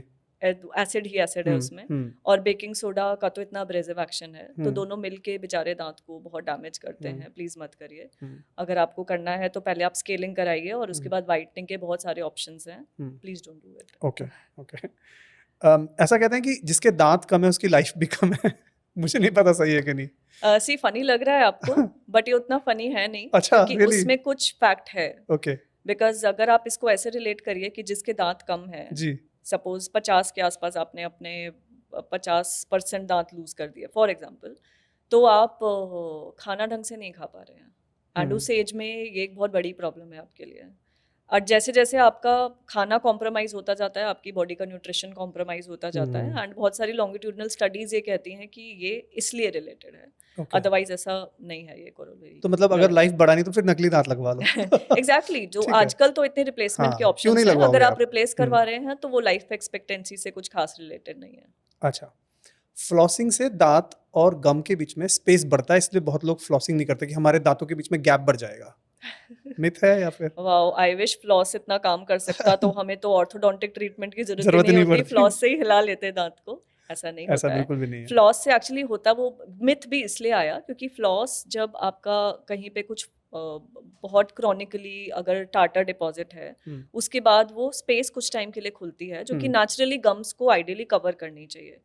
तो अगर आप फ्लॉसिंग कर रहे हैं और आप उसको क्लीन रख रहे हैं, आप ऐसे समझिए, सिंपल सा लॉजिक, आप अपने किसी बॉडी के पार्ट को जितना ज़्यादा क्लीन रख रहे हैं, वो उसकी लाइफ एक्सपेक्टेंसी, उसकी लाइफ, उसकी हेल्थ उतनी ही इम्प्रूव होगी। राइट। ओके। मिश्री मीठा जो होता है ना, खाने से क्या दांत स्ट्रांग होता है, ऐसा ऐसा सुनने में आया है। आई विश होता, क्योंकि मुझे तो पसंद है पसंद मीठा। है। बट अनफॉर्चुनेटली ऐसा नहीं बिल्कुल है। नहीं है। जो मिश्री होती है वो शुगर होती है। हम्म, कोई भी शुगर आप जब लेते हो वो आपके मुंह में 20 मिनट्स के अंदर अंदर जो सलाइवा है हमारा वो डाइजेशन स्टार्ट कर देता है। हम्म, 20 मिनट्स के अंदर अंदर वो शुगर आपका एसिडिक एनवायरनमेंट मुंह में बनाता है और एसिड आपके इनामल को डिसॉल्व कर सकता है। मतलब जितनी शुगर कम खाओ वो टीथ के लिए, हाँ, गम्स के लिए भी बेटर है। एग्जैक्टली बॉडी के लिए तो बेटर बेटर है है ही, ही। बट एसिडिक हमारा एनवायरनमेंट जितना कम होगा उतना ही हमारे इनामल प्रोटेक्टेड रहेगी। नीम की दातुन टूथपेस्ट से बेटर है। अगेन हो सकता है कुछ कल्चर्स में बेटर हो जो हमारी तरह सो कॉल्ड सिविलाइज्ड नहीं हुए नहीं। और इतना प्रोसेस्ड फूड नहीं खाते, hmm, works for them. Hmm. But अगर आप एक अर्बन एनवायरनमेंट में रह रहे हैं then it doesn't work for you. अगर सॉल्ट से ब्रश करा जाए, सॉल्ट को यूज़ करके, क्योंकि बहुत लोगों ने टूथपेस्ट ऐसे ही बेचा है, नमक है टूथपेस्ट में, क्या रिप्लेस कर सकता है सॉल्ट? बिल्कुल भी नहीं। बिल्कुल भी नहीं। जो सॉल्ट है उसकी अलग प्रॉपर्टीज़ हैं और उसका रिंस बहुत इफेक्टिव है, पर उसको एज अ टूथपेस्ट यूज़ करना is the worst thing that you can do, because again salt बहुत एब्रेसिव होता है। एंड एक ही बात मैं यहाँ बार बार रिपीट कर रही हूँ बिकॉज ये बहुत इंपॉर्टेंट है। आपकी इनामल घिसेगी तो उसको आप रिप्लेस नहीं नहीं कर कर सकते। सकते। अच्छा, क्लोव जो होती है, लौंग जिसको बोलते हैं, मुंह में रखने से या उसका जो ऑयल आता है उसको यूज़ करने से बहुत लोग को पेन वगैरह नहीं होता है, तो क्या साइंटिफिकली इसका कुछ प्रूफ है या रीजंस हैं इसके? क्लोव ऑयल नेचुरली एक इसका अपटंडेंट इफेक्ट होता है, मतलब नेचुरली ये हल्का सा पेन आपका कम करेगा, बट टेम्परेरीली। जैसे आप एक पेन किलर लेते हैं सिम्टोमेटिक रिलीफ के लिए, तो सिम्टम्स से रिलीव आपको करवाएगा, बट बहुत ही टेम्परेरी सोल्यूशन है। हो सकता है कुछ घंटों के लिए आपका पेन रिलीव कर दे, बट वो उसका सोल्यूशन नहीं है। ओके। But it works. बच्चों के जो मिल्क टीथ, जिसको दूध के दांत जो बोलते हैं, उसमें अगर कैविटीज़ हैं तो उसको ट्रीट करने की ज़रूरत नहीं है, ऐसा कुछ लोग बोलते हैं कि ये तो अपने आप हो जाएगा सही। काश अपने आप सही होता। ओके। सो सी, बच्चों के जो दांत हैं वो टेम्परेरी हैं, बट ऑनेस्टली आपको बताऊं तो अगर उसमें कोई प्रॉब्लम होती है तो वो उनके लिए एक परमानेंट डैमेज कर रही है। जी। बिकॉज दांत मैंने माना कि कुछ साल के लिए हैं, बट आप वो सबसे इम्पॉर्टेंट साल हैं उस बच्चे के। 12 साल, 6 से 12 साल तक हमारे सारे दूध के दांत गिरते हैं और हमारे सारे परमानेंट टीथ आते हैं। ट्रांजिशन फेज उसको हम बोलते हैं। इन 6 साल में वो बच्चा ग्रो कर रहा है, उसमें अगर वो नहीं ढंग से खा रहा है तो उसकी पूरी बॉडी इफेक्ट हो रही है। अगर उसमें उसका कॉन्फिडेंस कहीं भी लो हो रहा है तो it is affecting the overall development, the confidence and the self image development. And सिर्फ इतना ही नहीं है, जो आपका दांत में कीड़ा लगा है there is always a chance, like I told you, हमारा मुंह एक इकोसिस्टम है। वो बैक्टीरिया आपके दूध के दांत से लेके नीचे जो आपका परमानेंट दांत बन रहा है उसमें डेफिनेटली वो एक पैसेज बना के ट्रैवल कर सकते हैं। And I am not trying to scare you, मुझे लगता है फियर सेल करके कभी काम नहीं कर सकते आप, बट हमें अवेयर होना बहुत ज़रूरी है। बिकॉज बहुत सारे पेरेंट्स आते हैं दर्द के साथ बच्चों को लेके, but when it comes to the treatment they are like कि बट दूध का दांत है, क्या ज़रूरत है। तो ये अवेयरनेस फैलाना बहुत ज़रूरी है कि दूध का दांत है इसलिए ज़्यादा ज़रूरी है।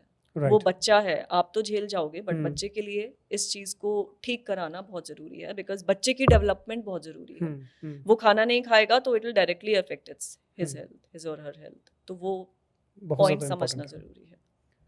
दोस्तों, पिछले 1 या 1.5 घंटे से हम बहुत सारी बातें डिस्कस करें और मुझे लगता है बहुत ही बेसिक हमने डिस्कशन किया है। आप चाहते हैं कि हम इस पॉडकास्ट का पार्ट 2 लेके आएँ जिसमें हम और भी बहुत सारे एडवांस टॉपिक्स हैं, चाहे वो ब्रोकन टीथ हैं, चाहे वो एक्सरेज हैं, चाहे वो गम डिजीज़ हैं, बहुत सारी चीज़ें जो हम कवर कर सकते हैं। कॉस्मेटिक जो चीज़ें हैं इम्प्रूवमेंट कराने के लिए, वाइटनिंग सॉल्यूशंस हैं।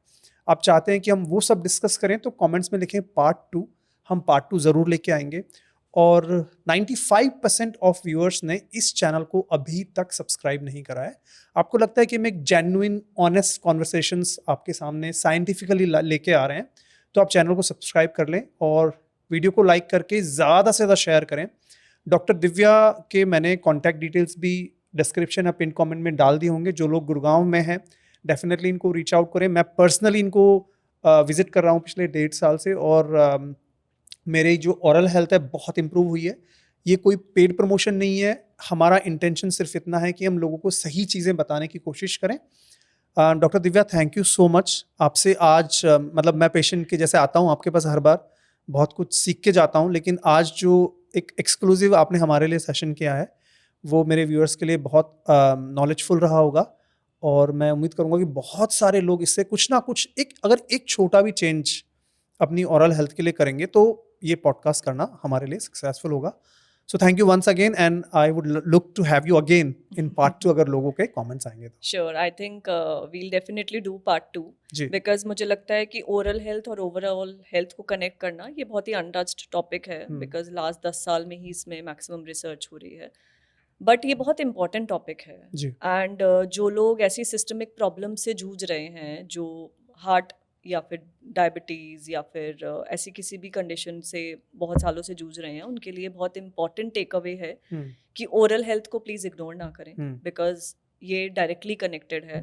हमारा मुंह हमारी बॉडी का एक बहुत इंपॉर्टेंट पार्ट है, ये उससे अलग नहीं है। आपके लिए आपके मुंह का डॉक्टर, आपके हार्ट का डॉक्टर, आपका गट का डॉक्टर अलग हो सकता है, बट बॉडी के लिए ये एक सिस्टम है। So it is very important कि आप इस चीज़ को इग्नोर नहीं करें। Thank you so much. दोस्तों, अगर आपने अब तक इस चैनल को सब्सक्राइब नहीं किया है तो जोर से सब्सक्राइब बटन पे हिट करें, क्योंकि ऐसा कंटेंट क्रिएट करने के लिए मुझे और मेरी टीम को मोटिवेशन चाहिए, और जब आप सब्सक्राइब करते हो हमें ह्यूज मोटिवेशन मिलता है। और मैं आपसे जल्दी ही मुलाकात करूंगा, तब तक के लिए जय हिंद, जय भारत।